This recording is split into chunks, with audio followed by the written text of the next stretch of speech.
का डेफिनेशन लेके आऊं कहीं से। मुझे डेफिनेशन नहीं मिलता कि आप विश्व गुरु कैसे डिफाइन करोगे। लेकिन फिर पिछले हफ्ते की बात है, मेरे दिमाग में बिजली चमकी। मुझे लगा एक डेफिनेशन है जो सबको स्वीकार हो जाएगी, कोई उससे इनकार नहीं कर पाएगा। विश्व गुरु कौन है? विश्व गुरु वो है जो सैंक्शंस लगा सकता है और उसकी सैंक्शंस को चैलेंज करने वाला कोई नहीं है। दुनिया के 200 देश उसकी सैंक्शंस को चैलेंज नहीं कर सकते साहब। चीन चैलेंज नहीं कर सकता, रशिया चैलेंज नहीं कर सकता, भारत चैलेंज करता। और विश्व गुरु वो होता है जो सैंक्शंस लगा सकता है। क्या हम उस जगह पे हैं जहां हम किसी पे सैंक्शन लगा सके? बस यहां से पता लग जाना चाहिए। वो सैंक्शन लगाता है, हम सैंक्शन खाते हैं, यानी कि लगवाते हैं अपने ऊपर। यही तो हो रहा है ना।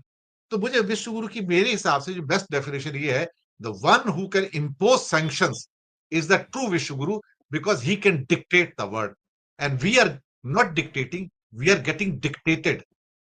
उन्होंने बोला कि तू ईरान से तेल नहीं खरीदेगा, ठीक है सर नहीं खरीदूंगा। तू वहां से ये नहीं खरीदेगा, ठीक है सर नहीं खरीदूंगा। तू रशिया से ये चीजें नहीं लेगा, सर नहीं लूंगा। तू पेमेंट $60 से नीचे करेगा क्या पे, हाँ सर वो करूंगा। who's getting dictated and who's dictating? But that's my definition. It may be acceptable, it may not be acceptable. तो मेरे लिए विश्व गुरु वही है। जी विनय ठाकुर जी, विश्व के ऊपर धन्यवाद दिनेश जी। आपने जो बात कही वो कहीं ना कहीं जो बर्ट्रैंड रसल ने पावर की डिफिनेशन दी है कि पावर वो है जो जिसमें आपकी विश प्रिवेल करती है दूसरे के विश पे।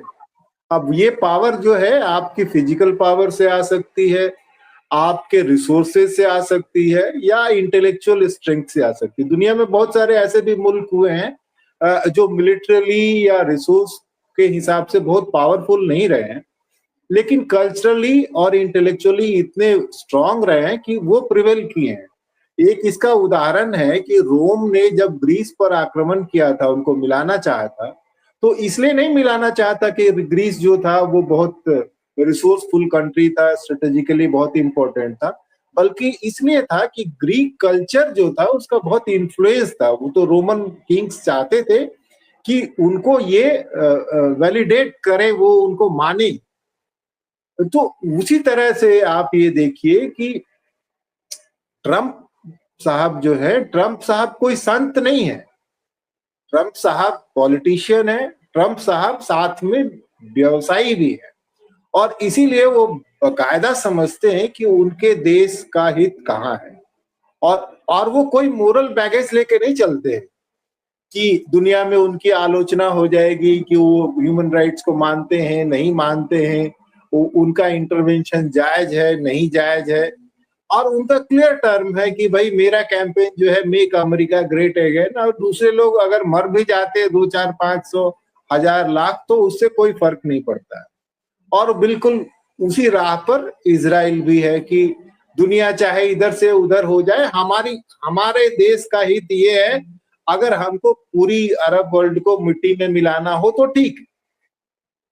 अब समस्या ये है कि जैसे एक कहानी थी ना कि एक गधे की और एक ऊंट की कहानी थी कि एक ऊंट के ऊपर जो था नमक लदा हुआ था और गधे के ऊपर रुई लदी हुई थी।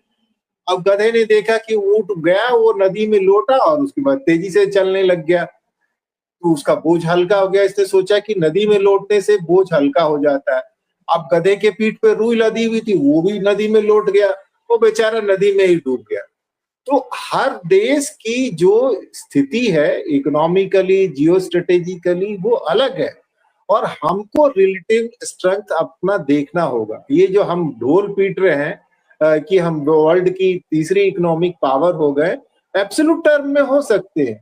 हमको ये भी देखना है कि हमारे पास कितना डिस्पोजेबल इनकम है एज ए नेशन, कितना हम खर्च कर सकते हैं, कितना हम रेसिस्ट कर सकते हैं। तो जो संजय जी बोल के गए ना कि यूएन का जो थीम है human right, peace and development, तो इसकी जो डिकोडिंग और इंटरप्रिटेशन जो मजबूत राष्ट्र जो है अपने हिसाब से करते हैं, वो ह्यूमन राइट और पीस को एक टूल की तरह इस्तेमाल करते हैं ताकि वो पूरी दुनिया के डेवलपमेंट उनके हिसाब से। और जब कोई उसे दाएं बाएं होने लगता है तो फिर वो कहते कि नहीं नहीं ये गलत है। अब हमारी समस्या ये है कि जो जयशंकर साहब जब हमारे विदेश मंत्री आए तो धूमधाम से पूरी तरफ ये हल्ला मचाया गया कि देखिए हमारे सामने एक ऐसे विदेश मंत्री आए हैं, किसी का पानी उतार देते हैं, यूरोप को इसके मुंह पे डांट देते हैं, अमेरिका को डांट देते हैं, चीन को डांट देते हैं, बिल्कुल औकात दिखा देते हैं। ये हमारे देश की जो है बढ़ी हुई ताकत का नजारा है। और जब सही मायने में ताकत दिखाने की बात आई, आपके ऊपर अटैक हो गया, यूएन में आपको बात रखने की बात है, तब आप वो दाएं बाएं बंगले झांक रहे हैं और ऐसी हरकत कर दे रहे हैं जैसे आपने ततैये के छत्ते में ढेला मार दिया है और आपके पास छुपने की जगह नहीं है। अब वो चारों तरफ से आपको काट रहे हैं। आपने कहा है कि मोदी जी बेचारे डर के नहीं गए, वहां इंटरनेशनल मीडिया की इतनी अटेंशन होगी, अब वहां तो इंडियन मीडिया की तरह वो डिक्टेट नहीं कर पाएंगे कि ये हेडलाइन बनानी है, ये हेडलाइन नहीं बनानी है। तो जो मुश्किल है कि आप हमको भड़काने के लिए यहाँ पर डोमेस्टिक पॉलिटिक्स को कंट्रोल करने के लिए यहाँ आप बयान दे देते हैं कि ये नया हिंदुस्तान है, घर में घुस के मारेगा। और हम देखिए हमने पाकिस्तान में जो अमेरिकन स्टेट थी उसको हमने बिल्कुल ध्वस्त कर दिया है। और अब देखिए अब आपके मुंह से आवाज नहीं निकल रही है, तुर्की आपको बोल दे रहा है, आप दूसरी तरफ इंडियन मीडिया को अब बता रहे हैं कि जो है हमने तुर्की के होश ठिकाने लगा दिए, ग्रीस को ये हथियार दे दिया है, अब वो बोल नहीं पा रहा है, हमारे जहाज जो है वो मेडिटेरियन सी में घूम रहे हैं और वो दुबक के बैठा है। तो आप वहां पे यूएन में कहिए ना, ब्रिक्स में जो है वो 3 देश हैं सिक्योरिटी काउंसिल के दावेदार, साउथ अफ्रीका भी है, ब्राजील भी है।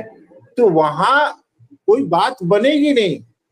आप या तो इधर रहिए या उधर रहिए, या तो आप ठान लीजिए कि हमने तैयारी करनी है भाई, 5 साल हम भले पूंछ दबा करके रहेंगे लेकिन हम बिल्कुल ब्रिक्स को तैयार करेंगे। इसके पास डेमोग्राफिकली जो है इतनी ताकत है, इसके पास बाजार की इतनी ताकत है, हम ट्रेड करेंगे, हम सहेंगे। लेकिन जो बड़े फैसले होते हैं देश के रूप में, उसके लिए बहुत जरूरी होता है पॉलिटिकल विल, और ये जरूरी होता है कि वो जो राजनीतिक नेतृत्व है वो पूरे देश को एकत्रित कर सके।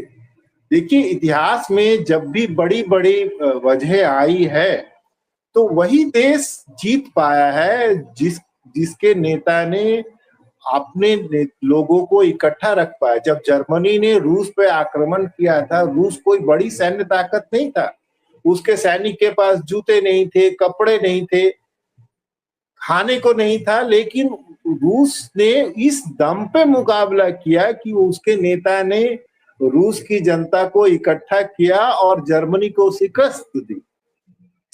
जब फ्रांस के अगेंस्ट पूरी यूरोप इकट्ठा हो गया तो फिर जो है पूरा फ्रांस ने पूरे यूरोप को डिक्टेट किया और पूरे यूरोप की विचारधारा बदल दी। तो हमको ऐसे नेतृत्व की जरूरत है कि वो बजाय डींगबाजी के वो चीजों को समझे और उससे हमको निकाल करके ले जाए। हमारे सामने मौके आए हैं, हमारे सामने शास्त्री जी थे जो उस स्थिति में जब पाकिस्तान मिलिट्रीली हमसे सुपीरियर था, अमेरिका चाहता था हम बिल्कुल आत्मसम्मान को गिरवी रख करके PLAT गेहूं ले, शास्त्री जी ने कहा कि भाई हमारा देश एक शाम भूखे रह लेगा लेकिन हमको ये आत्मसम्मान की कीमत पे ये गेहूं नहीं चाहिए हमारा, और हम लड़े और हम जीते।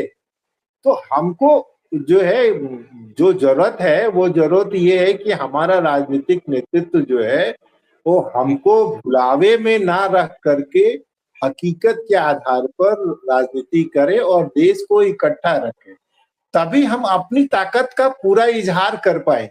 अपने रिसोर्स को, हमारे पास इतने इंटेलेक्चुअल रिसोर्स है, हम उसको अवसर नहीं दे पा रहे। तो ये जो है एक बहुत महत्वपूर्ण समय है और हम अवसर गंवा रहे हैं। ये जो है चिंता